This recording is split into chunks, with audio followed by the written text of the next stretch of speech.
नमस्कार विद्यार्थी मित्रांनो. एमपीएससी मेन्स 2026 ची तयारी करत असताना आपल्याला रिलेटिव्ह एज कुठे मिळवायचं आहे बघा. इथिक्स एसे ची प्रोसेस आपण स्टार्ट केलेली आहे. त्या बॅच मध्ये ते 500 मार्क आपण रिग्रसली टार्गेट करतोय. ऍट द सेम टाइम दुसरे 500 मार्क जे डिफरन्शिएटिंग ठरू शकतात ते आहे ऑप्शनलचे.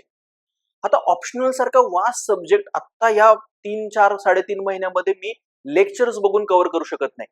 मग ते कसं प्रॅक्टिकली कव्हर करायचं किंवा एक माझ्याकडे ऍव्हरेज कंटेंट आहे ते एक्सेप्शनल कंटेंट कडे न्यायचं आहे. माझ्याकडे जे कंटेंट आहे ते आन्सरच्या फ्रेमवर्क मध्ये कसं बसवायचं, स्ट्रक्चर कसं करायचं, या सगळ्याचा विचार करून ऑप्शनलच्या टेस्ट सिरीज आणि क्रॅश कोर्स आपण लॉन्च करतोय. त्यातील आज अँथ्रोपॉलॉजी ऑप्शनलचा मानवशास्त्र या वैकल्पिक विषयाच्या क्रॅश कोर्सची आणि टेस्ट सिरीजची माहिती देणारा हा व्हिडिओ आहे. ही बॅच अँथ्रोपॉलॉजीच्या कंटेक्स्ट मध्ये दोन प्रकारची असेल. एक, ज्यांना असं वाटतं की आपला सगळा अभ्यास झालेला आहे, काही आपल्याला व्हॅल्यू ऍडिशनची गरज नाहीये, जे कंटेंट आहे ते कसं वापरायचं याचा सेन्स डेव्हलप करायचा आहे, त्यांच्यासाठी ओनली टेस्ट सिरीजचं मॉड्यूल आहे. दुसरं, ज्यांना असं वाटतं की आपण कंटेंटच्या लेवलला कुठेतरी कमी पडतोय पण पूर्ण 100, 150, 200 लेक्चर करण्याची आत्ता तितकी वेळ नाहीये, त्यांच्यासाठी टेस्ट सिरीज प्लस क्रॅश कोर्सचं मॉड्यूल असेल. क्रॅश कोर्स मध्ये काय असेल, जे आपलं शेड्यूल असणार आहे त्या वीकचं, त्या शेड्यूलला धरून एक लेक्चर होईल आणि तुम्हाला त्या लेक्चर्स मधून काही इनपुट्स मिळतील की हे लिहायला पाहिजे, हे कंटेंट डेफिनेटली वापरा. त्याच्या तुम्हाला काही नोट्स मिळतील, शॉर्ट नोट्स मिळतील आणि बुधवारी त्याची टेस्ट असेल. दर बुधवारी आपलं ऑप्शनलचं आपण शेड्यूल ठेवलेलं आहे, कारण रविवारी तुमच्या जीएसच्या टेस्ट आपण प्लॅन केलेल्या आहेत. हे करत असताना, हे शेड्यूल अँथ्रोपॉलॉजीचं बनवत असताना एक गोष्ट नक्की डोक्यात घेतलेली आहे की बघा, बाकी ऑप्शनलचे शेड्यूल तुम्ही जर बघितलेत तर ना थोडेसे मला इम्प्रॅक्टिकल वाटतात.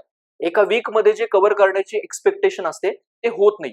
आपण लावून टाकतो आणि नंतर मग त्यातला एखादा टॉपिक होतो आणि किंवा टॉपिक होतच नाहीत आणि मग ती टेस्ट सिरीज आपण मध्येच बंद करून टाकतो. असं होऊ नये म्हणून आपण ऑप्शनलला खूप मायक्रो सेक्शन्स मध्ये डिवाइड केलेला आहे. म्हणजे काय बघा, ऑप्शनलच्या बाबतीमध्ये आणि जीएसच्या बाबतीमध्ये फरक काय, तुम्हाला जीएस मध्ये काही प्रश्नांची उत्तर स्पॉन्टेनियसली लिहावी लागतात. तुम्हाला प्रश्नाला डिकोड करावं लागतं. असं नाहीये की तुम्ही प्रिपेअर केलाय प्रश्न आणि तोच डायरेक्टली लिहायला मिळालाय. पण ऑप्शनलच्या बाबतीमध्ये थोडंसं गणित वेगळं आहे. तिथं PYQ ला धरून किंवा आपण म्हणू सिलेबसला धरून डायरेक्ट प्रश्न असतात. तुम्ही या वर्षीच्या प्रश्नपत्रिका पण बघू शकता. त्यामुळे ऑप्शनलच्या बाबतीमध्ये इनपुट किंवा जे काही सेक्शन्स आहेत आपले सिलेबस मधले, त्याच्यावरचा कंट्रोल खूप गरजेचा असतो. मी असं म्हणतो की ऑप्शनलची लढाई ही पेपरमध्ये एंटर करण्याच्या आधीची असते. तुम्ही किती चांगल्या प्रकारचं कंटेंट प्रिपेअर केले याची असते. हे लक्षात घेऊन प्रॅक्टिकल लेवलला एका आठवड्यात किती शेड्यूल होऊ शकतं, फॉलो होऊ शकतं, या दृष्टीने आपण 13 सेक्शन मध्ये आपला सिलेबस डिवाइड केलेला आहे अँथ्रोपॉलॉजीचा आणि त्यानुसार तुम्हाला एक प्रॅक्टिकल लेवलला ते शेड्यूल फॉलो करण्यासारखं आहे. 4 त्याच्या कॉम्प्रिहेन्सिव्ह टेस्ट नंतर असतील, 2 पेपरच्या 2-2 टेस्ट. स्ट्रक्चर्ड प्लॅन आहे की जो तुम्हाला फक्त अँथ्रोपॉलॉजीचा सिलेबस कंप्लीट करायला मदत करणार नाही, त्याच्यात एक्सेल करायला मदत करेल. 1 जुलै पासून आपल्या ऑप्शनलच्या टेस्ट सिरीज सुरू होत आहेत.